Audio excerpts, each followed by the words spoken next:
Lahat, welcome po. I'm Meet Sabachi po. And ang kasama ko po ulit. So, it's me once again, Mike Bernales of Mike Page Property by DMCA Homes. Opo. So, ngayon naman, ang i-discuss naman namin sa inyo is yung si Prisma Residences. Okay po?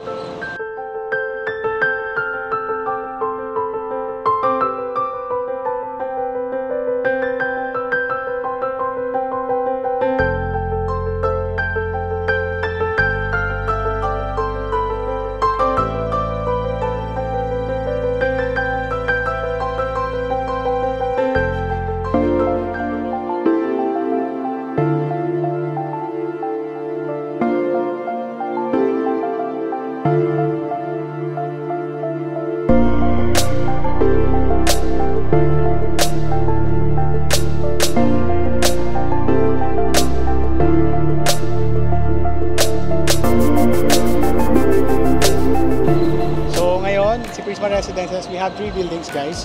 So we have the first building is the Astra building, so right on my back. Then we have the Celeste building, and the last building is the Kiran building. Kiran. So lahat po ito, all of these buildings are ready for occupancy. Yes. Currently, si Kiran building, kasi may batch yung turnover niya eh. So nag-start tayo sa mataas, ongoing siya. And here, also, we're offering a 1-bedroom unit and 2-bedroom. A 2-bedroom unit. Yung 3-bedroom unit natin sold out na. Pero dito kay last building, kay Kiran building, meron tayong corner unit dito na 2-bedroom na 66 square meters. Yes, correct. Yes, and ito yung merong 2 balcony. Okay?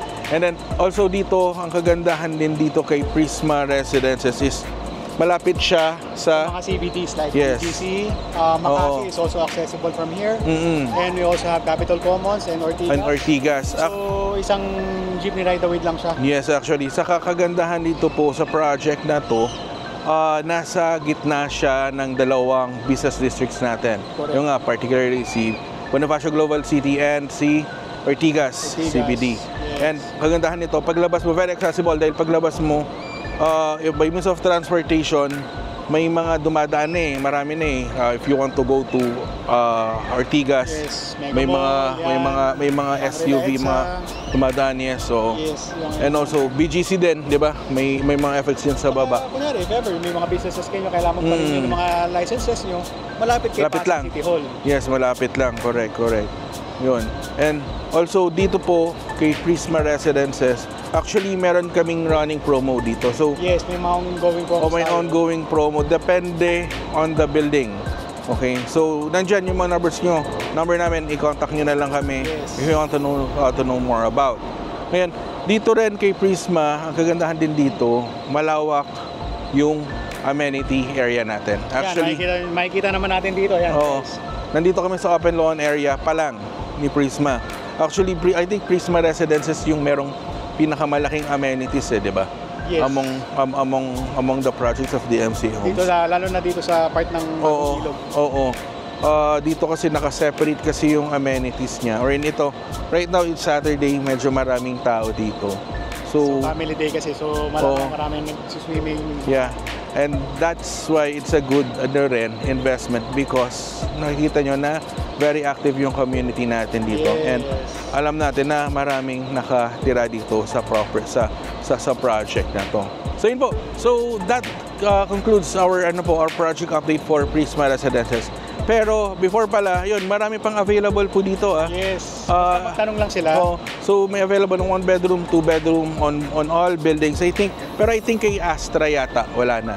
Si Astra meron pa rin. Meron pa rin. Ayun. Based from the last that I have, meron pa tayong mga available units. So, ayun pala, kagandahan pala dito, yung views.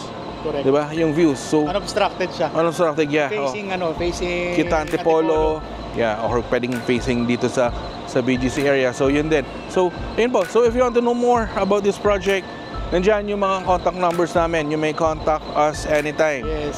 Through Viber, through WeChat, through WhatsApp, through Facebook Messenger. Ayan, malamang nandiyan po yung link sa description ng mga each video namin. Yes. Pwede nyo i-click yun at of sa Facebook namin yun. Makakausap nyo na po kami. Okay po? Ayan, so thank you very much for watching po, and please don't forget to hit the subscribe button and the notification bell para every time na nag-upload kami or siya ng bagong video sa YouTube, notify po kayo. Maraming salamat guys and have a great day ahead and God bless. Okay, bye-bye po.